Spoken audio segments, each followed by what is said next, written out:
vidéo avec mes favoris du moment. Donc c'est une vidéo que je ne vous ai pas faite depuis longtemps. Cette fois-ci je me suis restreinte, ce qui fait que la vidéo sera plus courte qu'habituellement, donc c'est très bien.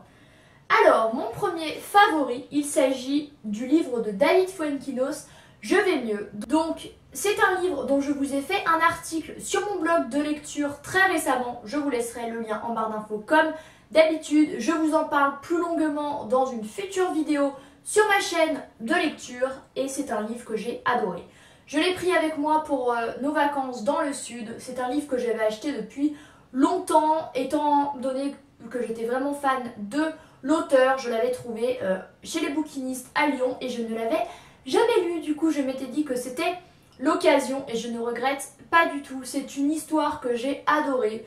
Donc le pitch est très drôle vu qu'en fait il s'agit de l'histoire d'un homme qui a mal au dos, qui du jour au lendemain se réveille avec une atroce douleur au dos qui ne passe pas et en fait on va se rendre compte qu'il s'agit d'une douleur psychologique vu qu'il a pas mal de problèmes dans sa vie en même temps à gérer et qu'au fur et à mesure de notre lecture il va gérer ses problèmes et du coup cette douleur va peut-être disparaître. Voilà, donc c'est un sujet assez drôle, assez loufoque, un peu comme tous les livres de David Fuenquinos. C'est une plume vraiment très agréable à lire. Ce sont des phrases pour moi concises, assez courtes mais pleines d'intelligence. Voilà. Pour moi c'est un livre, c'est un petit biscuit à déguster sur la plage ou n'importe où. Clairement j'ai adoré ce livre, tout comme la délicatesse du même auteur, et honnêtement je vais continuer de lire les livres de l'auteur, je suis trop fan. Second produit, il s'agit d'un produit pour le teint avec cette crème teintée avec un SPF 50 de chez Mixa. Donc c'est ma mère qui me l'avait acheté pour cet été, étant donné que je suis le genre de fille qui sort avec du fond de teint à la plage, voilà, qui ne m'assume pas du tout. Je vous le dis suffisamment dans mes vidéos que je me maquille beaucoup pour cacher un peu ce que je n'aime pas sur mon visage. Et du coup c'était mon parfait allié pendant 10-12 jours, le temps de notre séjour. Je l'ai mise tous les jours. Donc en fait il s'agit donc d'une crème teintée comme je vous le disais. Cependant ça ressemble un peu à une crème solaire. Du coup ça s'étale assez, un peu comme une crème quoi. Donc du coup il faut être patient, l'application est assez longue. Je le faisais au doigt parce qu'au Beauty Blender j'ai essayé une fois, c'était affreux, ça laissait des marques. Donc il faut en mettre pas beaucoup, ça ne sert à rien. Mais vous en mettez voilà un peu comme une crème, vous étalez ça circulairement, vous essayez de faire un résultat propre. Bien sûr ce n'est pas quelque chose qui va être super couvrant. Moi qui ai l'habitude des choses assez couvrantes pour cacher mes cicatrices, là j'avais un peu du mal mais je me forçais, comme ça faisait un peu reposer ma peau et surtout mon visage était protégé du soleil, surtout que dans le sud il faisait une chaleur de dingue et qu'on allait souvent à la plage et que j'étais exposée au soleil souvent dans la journée. Étant donné que je suis sous traitement, il fallait vraiment que je fasse gaffe. Je n'ai pas chopé de coup de soleil, je n'ai eu aucun bouton. Alors ça je vais en parler un peu plus tard dans cette vidéo avec un autre produit, mais je n'ai eu quasiment aucun bouton pendant 12 jours, peut-être grâce à ça, entre autres, je n'en sais rien, parce que c'est un produit non comédogène, sans parabènes, hypoallergénique, sans parfum, et que du coup je pense que ça ne favorisait pas les boutons. Le résultat était très naturel, un peu comme votre peau en mieux, ça faisait un résultat assez glowy. Mais je trouvais que c'était bien pour le sud, pour la plage, voilà, où tout le monde n'est pas focalisé sur votre visage et sur les défauts apparents de votre faciès. Donc du coup, c'était un bon produit. Il me reste encore une tonne parce qu'il en faut très peu. Et honnêtement, je pense que je l'aurai fini dans 10 ans. Sauf qu'il se conserve 1 an. Du coup, je vais peut-être devoir le virer, je ne sais pas. Mais franchement, ça a été mon allié et j'ai été très surprise parce que je l'avais essayé une fois chez moi pour voir et j'avais vu que le résultat était horrible, tout simplement parce que je n'avais pas insisté suffisamment sur l'étalement du produit. Après il faut être patient comme je vous le disais, mais si comme moi vous êtes quelqu'un d'assez complexé par ses cicatrices, par ses boutons, mais que vous voulez une couvrance tout en étant protégé du soleil avec un SPF, franchement allez-y, je trouve que c'est une bonne alternative. Par contre, petit point négatif, j'ai trouvé Ils disent peau très claire, moi j'ai la peau très claire, il y a plus clair que moi et honnêtement ça c'était trop foncé pour moi. Donc encore une fois Mixa ou La Roche-Posay, ce genre de marque de parapharmacie ou de supermarché, et ben elles proposent 2 ou 3 teintes et peau très claire, ce n'est pas très clair. Enfin bon, voilà, de toute façon c'est déjà mieux que rien. Un autre favori que vous ne pouvez pas voir, je vous mettrai un visuel ici, il s'agit de la série The Bold Type. C'est une série que j'ai commencé quand vous regarderez la vidéo dans 2-3 semaines. J'ai littéralement adoré cette série. J'adore cette série. En fait, j'en ai entendu parler en mai ou juin sur les futures séries qui sortiront pendant l'été. Du coup, j'ai un peu lu le pitch. Ça m'a totalement intéressée, d'autant que c'est avec une actrice qui jouait dans Faking It. C'est celle qui jouait Karma pour celles et ceux qui regardaient. Il s'agit de Katy Stevens. Donc en fait, le pitch, ce sont 3 jeunes femmes qui travaillent dans un magazine new-yorkais qui s'appelle Scarlet. C'est un magazine de mode pour la presse féminine. Et en fait, on va suivre ces 3 femmes. Une qui au début est assistante pour une journaliste, l'autre qui est écrivain au magazine et l'autre qui est responsable des réseaux sociaux. Donc le métier que je voudrais faire plus tard. D'ailleurs, je vous prévois une vidéo sur ça. Restez connectés si le sujet vous intéresse. Aparté fini.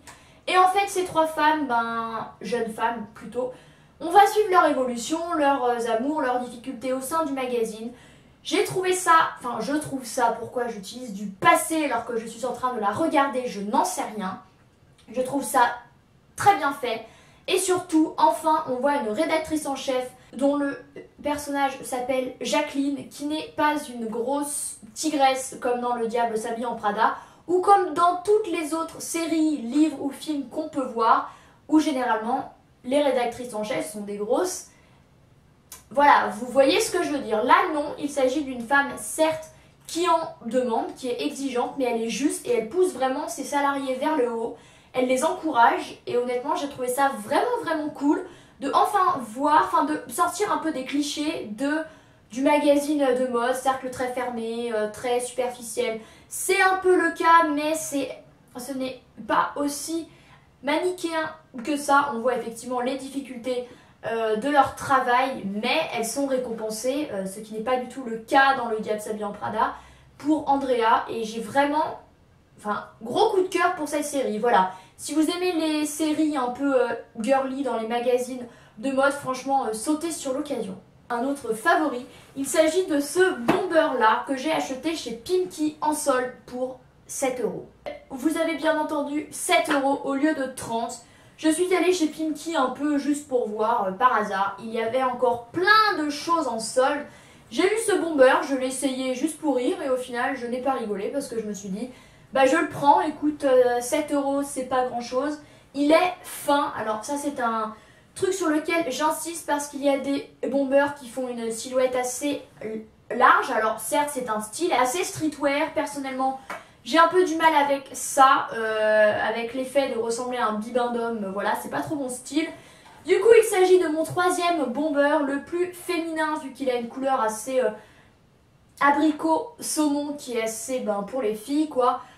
Donc voilà, c'est assez cool, je peux le mettre avec plein de choses, donc je suis ravie de cet achat là et c'est déjà devenu un coup de cœur. Et bien sûr il y aura bientôt un article sur le blog avec. Mon avant-dernier favori, il s'agit de ce masque hydratant de chez Yves Rocher dont je vous ai parlé à maintes et maintes reprises dernièrement dans ma vidéo sur ma routine cure acné, vidéo qui vous plaît bien.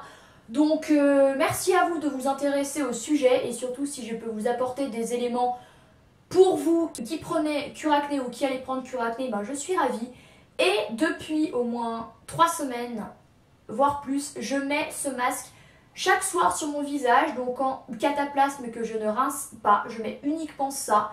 Avec un peu de produit à boutons localisé, mais de moins en moins vu que en ce moment j'en ai un seul, là. Et honnêtement, je n'ai jamais eu la peau aussi bien depuis le début de mon traitement, voire depuis 1 an. Alors c'est un masque hydratant, je précise que même si vous avez la peau grasse, même si vous avez une peau à imperfection, ce n'est pas parce que vous avez ce problème-là qu'il ne faut pas hydrater votre peau. Au contraire, votre peau va certes sécréter moins de sébum, mais du coup elle va vous le rendre mal en produisant des boutons. Et moi c'est aussi une façon d'atténuer mes cicatrices, d'hydrater mon visage parce que sous traitement cure acné, ben la peau est plus asséchée que habituellement et honnêtement elle me le rend très bien. Donc je continue de faire ça, je croise les doigts. Bien sûr j'ai encore pas mal de mois de traitement devant moi, donc je pense que d'autres boutons sortiront, c'est normal, je me fais une raison, mais honnêtement c'est un masque génial dont je me servais également lorsque j'avais des plaques de sécheresse. Une fois je me suis retrouvée avec des plaques de sécheresse qui étaient mi-eczéma, mi-acné et c'est parti super quoi. Donc voilà, je vous conseille ce produit qui révolutionne mon quotidien en ce moment, voilà. Et mon dernier favori, il s'agit d'un film dont je vous mettrai l'image ici. Il s'agit de To the Bone avec Lily Collins. Donc c'est un film sur l'anorexie que j'avais entendu parler quelques semaines avant sa sortie sur Netflix. J'avais vu une interview de Lily Collins.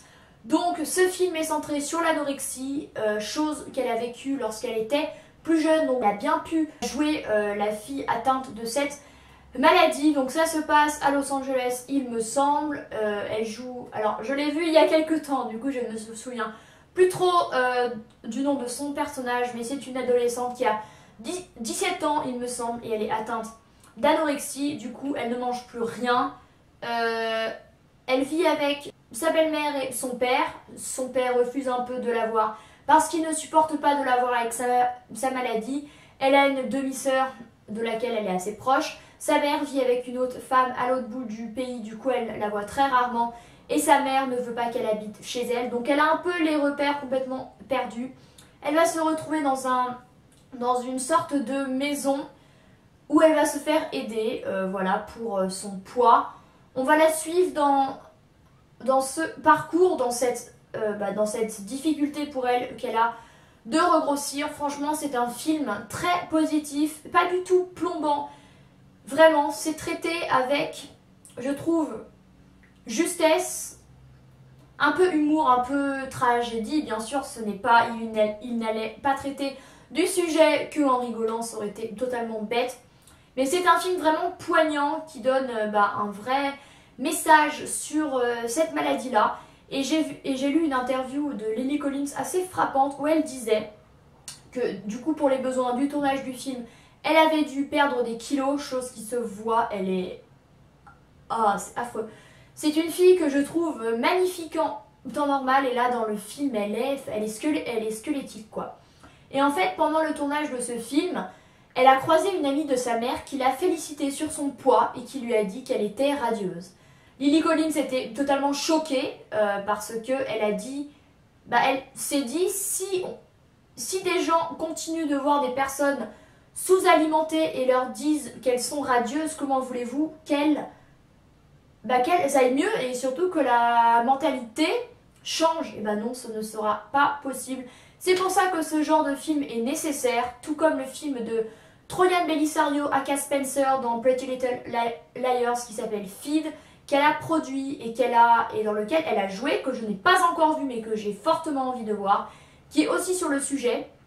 Et franchement, j'ai adoré ce film. Voilà. Et je précise que vous pouvez le trouver sur Netflix. Donc voilà, cette vidéo de mes favoris du moment est terminée. J'espère qu'elle vous a plu. N'hésitez pas à lui mettre un pouce en l'air si vous l'avez aimé, à vous abonner à ma chaîne. Pardon pour le manque de vidéos en ce moment, mais j'ai eu un problème avec mon Mac, donc j'ai dû installer en urgence un autre logiciel sur mon ordi portable. Je suis partie un peu dans le sud, donc je me suis un peu recentrée sur moi. Voilà, je vous remercie de toutes vos vues sous mes vidéos, notamment de celle de mon expérience avec EF, qui au moment où je filme a dépassé les 7300 vues, qui est un record de ouf. Donc voilà, n'hésitez pas à aller la voir si le sujet vous intéresse, allez voir mes autres vidéos. Et moi, je vous dis à la semaine prochaine. Salut à tous!